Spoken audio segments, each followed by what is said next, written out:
Maka inilah tatkala manusia mau mati, ini adalah saat-saat terakhir di dalam hidup. Allah hendak memperjalankan hamba itu. Kata dia seperti itu. Wahai manusia, wahai kawan, wahai istriku, kata Masruq bin Ajdah, kematian itu adalah saat-saat terakhir di mana manusia hendak dijalankan untuk menuju kepada Allah. Dan aku tidak mengetahui apakah aku dibawa menuju surga ataukah kemudian menuju neraka. Di hadapanku terdapat dua jalan, dan kemudian di hadapanku terbentang itu dua jalan, dan aku tidak tahu aku hendak menuju surga apakah menuju neraka.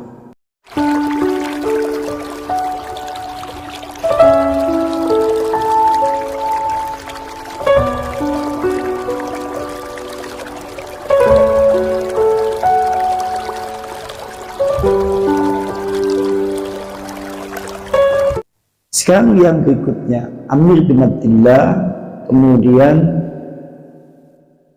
Rabi bin Husain, yang ketiga tadi Abu Muslim Al-Khawlani, yang keempat Aswad bin Yazid. Sekarang yang kelima, Masruq bin Ajdah.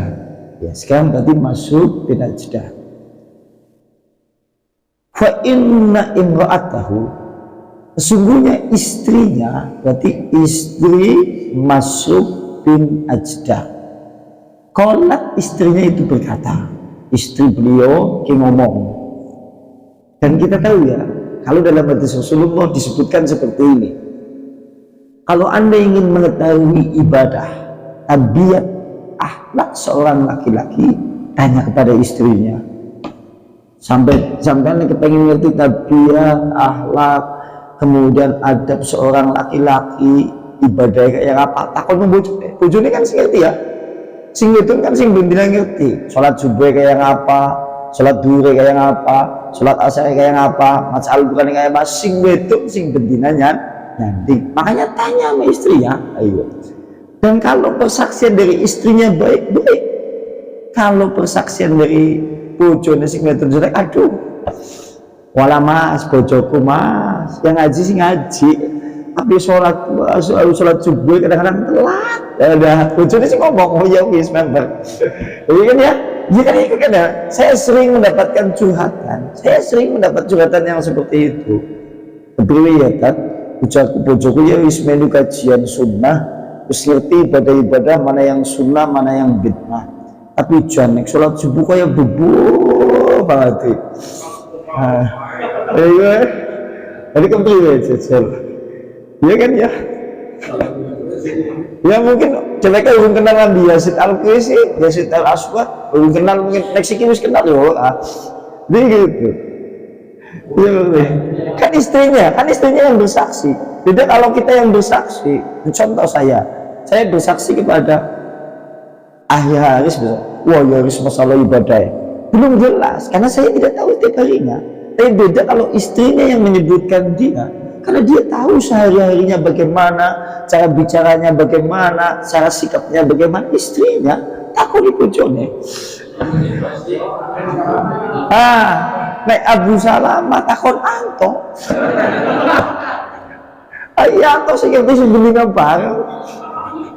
Iya, itu seperti itu. Dengan itu ya. Nah, istrinya itu bersaksi. Kata istrinya, makana yujadu illa wasaqahu qad intafakhata min tulis salati. Kata istrinya, tidaklah didapati pada dirinya. Kata istrinya itu, tidaklah didapati pada dirinya kecuali itu kedua betisnya sungguh bengkak, dan telapak kakinya, kedua kakinya sungguh bengkak, karena saking lamanya dia berdiri tatkala sholat malam. Ki bojone sing ngomong loh, artinya nek bojone sing ngomong kena ya, karena setiap hari itu tak tahu. Makanya istrinya yang berkata, dia tidaklah aku dapati pada diri suamiku kecuali kedua betisnya dan kakinya bengkak karena berdirinya lama di dalam sholat. Bojone dewek cerita koni, bojone dikata priwe, aku tidak dapati dirinya kecuali kakinya bengkak karena banyak tidur. Waduh. Ini bojone dewek kayak gue walah. Aja takon bojoku neng ngaji teh iya, maca Qur'ane bebotat. Ini ya, hari ini kita didapati seperti itu. Artinya kalau suatu saat persaksian dari istri itu betul. Tidak ya, kecuali kalau istri itu sedang marah, itu berbeda. Ya, karena di dalam hadis Rasulullah kan disebutkan kebanyakan kaum perempuan itu menjadi ahli neraka. Alasannya adalah karena tidak bersyukur kepada suaminya. Lantas kemudian ditanya Rasulullah, bagaimana mereka tidak bersyukur kepada suaminya? Apakah mereka tidak beriman kepada Allah? Tidak beriman kepada hari akhir? Kata Rasulullah, dia tetap beriman kepada Allah. Akan tetapi apabila terjadi perselisihan dengan suaminya, dia pulang menuju rumah orang tuanya, dia akan bercerita, suamiku seperti ini, seperti itu, seakan-akan suaminya tidak ada kebaikan sama sekali. Oh itu nenek gue, padu kami sampean, wes natanitas.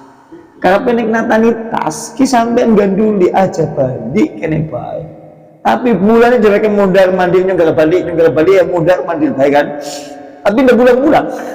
Akhirnya kemudian dia pulang, begitu pulang, ibunya ngertikan harap lawang, meluk dia langsung sama ibunya, tidak ditanya, langsung bercerita A sampai Z terkait masalah suaminya, dan cerita itu semuanya jelek semuanya. Walau bojoku punyung acuk diomongin sampai nolak gelem biyen. Akhirnya dia diomong kabeh A sampai Z. Nah, kecuali dalam kondisi seperti ini, perempuan jangan dipercaya. Yang weton dalam kondisi seperti ini jangan percaya. Lagi wong weton lagi padu curhat, jangan dipercaya ceritanya. Boleh jadi benar, boleh jadi tidak. Tidak kalau kandaan tidak ada apa-apanya benar.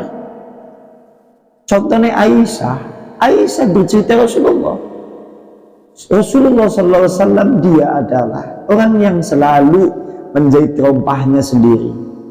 Rasulullah kan ya, dewek senantiasa menjahit sandalnya sendiri. Nek dewek ana mulai kongkon nganti padu. Karena apa? Sing lanang ya ora soleh, sing wedon ya ora soleha. Kan iya, hari ini itu seperti itu. Nah, kemudian kembali ke sini. Qalat, kemudian dia berkata, yaitu istrinya, wa in kuntu wallahi, sungguhnya keadaanku demi Allah, aku pernah duduk di belakangnya, itu menangis karena kasihan sama dia. Deweke kini jago ngambil deweke, istrinya itu kalau duduk sama si Masruq bin Ajda, dia itu sedih, nangis istrinya. Menangisnya itu karena melihat keadaannya suaminya yang senantiasa bersedih. Maklumlah, kaum perempuan itu mudah meneteskan air mata hanya suasana. Contoh, anak perempuan takziah wong pitu. Itu wong takziah wong perempuan, nang kono wong wedon wong pitu nangis. Tekak. Loro maning wong wedon, begitu melu jago melu nangis. Begitu ditakoni dening sampean nembe tekan nangis siapa? Embuh. Kan aja. Karena kaum perempuan itu memang seperti itu, mudah menangis karena suasana. Contohnya, dia di hadapan suaminya itu senantiasa bersedih, dia bersedih. Dan ingat ya, sedihnya ini bukan karena permasalahan kesedihan dunia. Tatkala seorang Masruq bin Ajda, dia wajahnya murung, tenggelam oleh air mata, dia bukan karena permasalahan dunia yang ia keluhkan, bukan karena permasalahan kenikmatan di dalam hidup yang ia keluhkan, bukan karena itu, tapi ia menangisi karena tangisan-tangisan akhirat. Ia memikirkan bagaimana ia akan selamat atau tidak. Ia memikirkan bagaimana dosa yang ia lakukan, apakah diampuni atau tidak. Ia memikirkan terhadap amalan soleh yang ia lakukan, diterima atau tidak. Dia seperti itu menangisnya. Ketika hari ini manusia banyak menangis, tapi menangisi terhadap permasalahan dunia yang mereka kemudian kehendaki, ataupun dunia yang kemudian mereka cari kemudian sirna dan lenyap. Kita hari ini seperti itu. Nah, makanya istrinya itu menangis seperti itu. Falamma uhtudira, maka tatkala kemudian datang kematian kepada Masruq bin Ajdah, maka kemudian baka dia menangis. Begitu datang kematian, maka Masruq bin Ajdah nangis. Lalu ditanyakan kepadanya, mahadzal jasmu, apa yang membuat engkau menangis wahai suamiku? Dan ditanya oleh sahabatnya pula, apa yang membuat engkau menangis wahai kawan? Lantas kemudian dia berkata, wa ma li la azzamu, mengapa pula aku tidak menangis? Wa inna ma hiya sangatun fala adri aina yuslaku bi, katanya. Maka inilah tatkala manusia mau mati, ini adalah saat-saat terakhir di dalam hidup. Allah hendak memperjalankan hamba itu, kata dia seperti itu. Wahai manusia, wahai kawan, wahai istriku, kata Masruq bin Ajdah, kematian itu adalah saat-saat terakhir di mana manusia hendak dijalankan untuk menuju kepada Allah.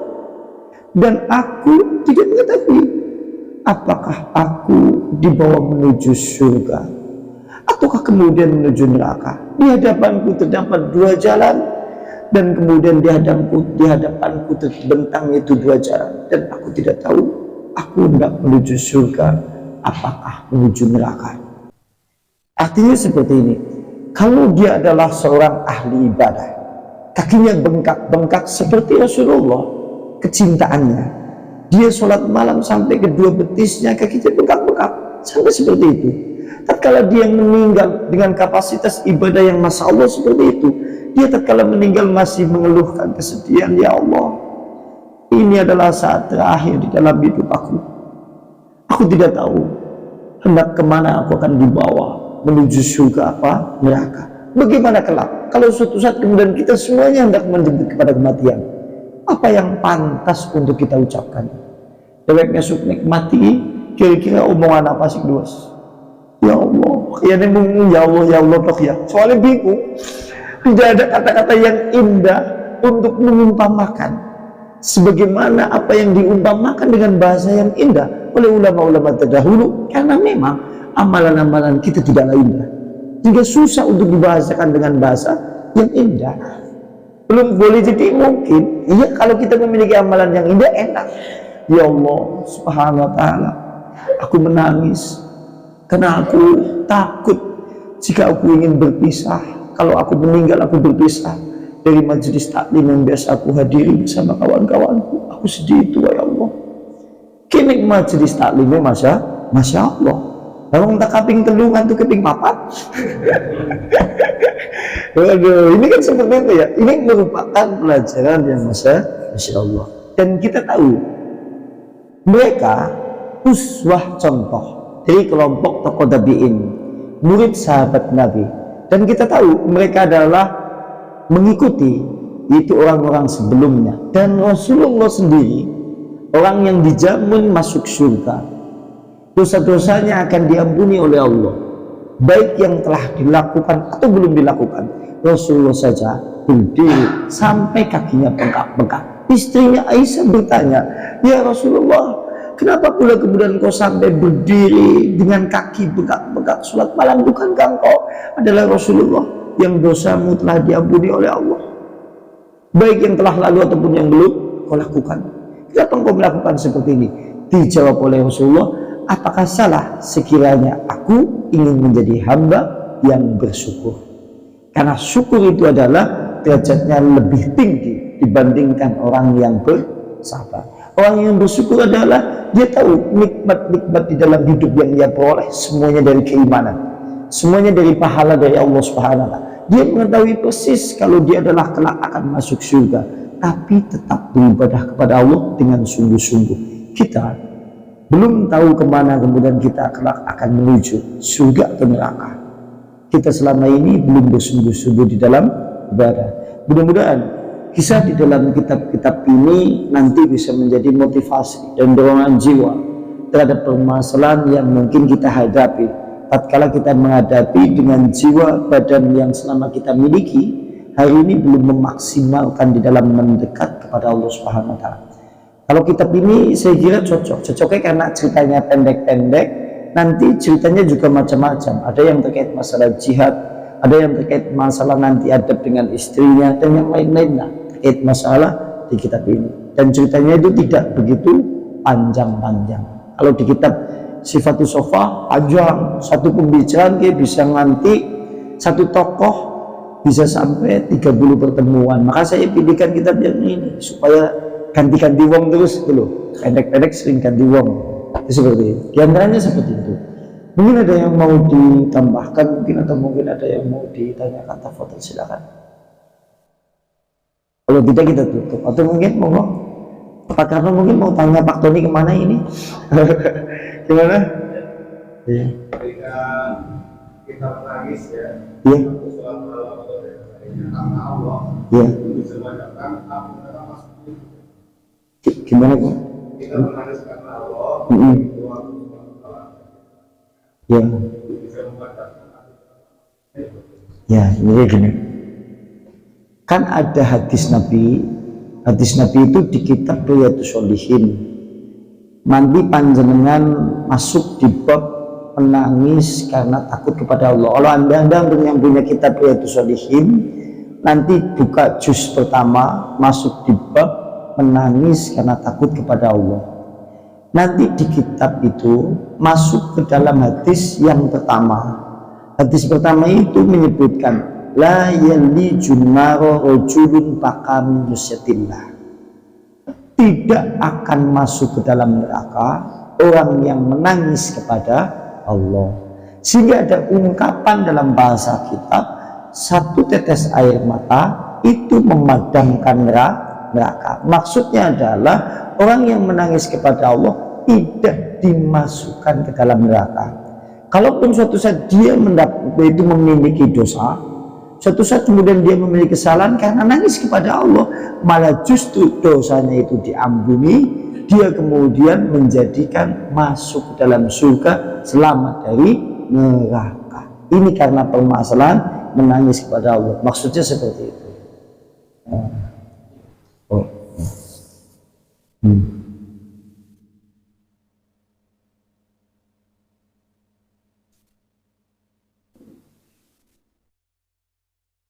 Ya.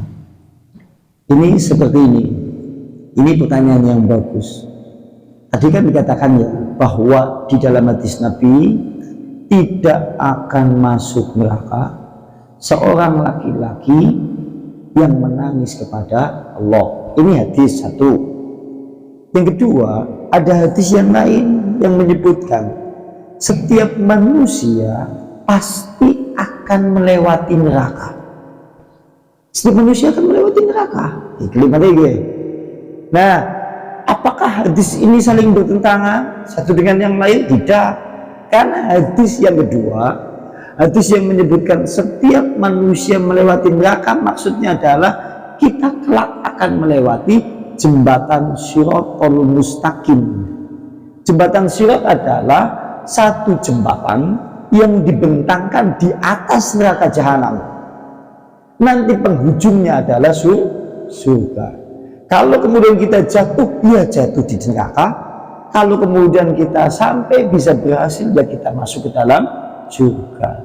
Nah, makanya ada hadis, tidak ada seorang muslim pun kecuali mereka akan menempuh dan melewati neraka. Karena kita tahu sing jenengane jahanam begitu didatangkan di yaumul mahsyar nanti datang. Begitu didatangkan oleh Allah, Allah bentangkan jisrun. Jisrun adalah jembatan yang diletakkan di atas jahanam. Nah, pembahasan itu agak panjang. Bagaimana sifat jembatannya, bagaimana bentuknya, itu di kitab tersendiri. Suatu saat kapan-kapan membahas pasal itu. Kalau di tafsir Al-Quran lagi membahas masalah sirat. Kalau di tafsir Al-Quran memungkinkan membahas itu. Nah, nanti manusia begitu melewati itu, ada yang seperti kilat, ada yang melewati seperti naik kuda, ada yang melewati seperti naik onta, ada yang seperti berjalan dengan cepat, ada yang seperti berjalan, ada seperti yang merangkak, ada yang tertatih-tatih kemudian jatuh, ada begitu satu langkah jatuh langsung. Nah, manusia semuanya melewati itu. Ini yang dimaksud hadis yang kedua. Adapun kaitannya adalah boleh jadi mungkin Anda itu memiliki satu dosa di dalam kehidupan dunia, memiliki amalan yang memberatkan Anda untuk tidak lancar melewati jembatan itu. Tapi karena kemudian jenengan menyesali dosa itu di dunia, astagfirullah, menangisi dosa itu, dan dosa itu harusnya menjadi pemberat untuk bisa berjalan cepat di atas sirat sampai di surga. Tapi karena dulu sudah menangis terhadap dosa-dosa itu, akhirnya Allah kemudian selamatkan Anda. Sekalipun melewati neraka, Anda selamat tetap menuju surga. Inilah yang dimaksud air mata bisa memadamkan api neraka. Karena kita tidak jadi karena dosa dimasukkan ke neraka, karena kita sudah menangisi dosa-dosa itu. Ini maksudnya seperti itu. Ya betul, ini memang hadisnya seperti itu. Dan yang lain mungkin cukup ya. Nahtimu bihadza majlis ta'lim bi da'wati Rasulillah. Subhanakallahumma bihamdika asyhadu an la ilaha illa anta astaghfiruka wa atubu ilaik. Assalamualaikum warahmatullahi wabarakatuh. Waalaikumsalam.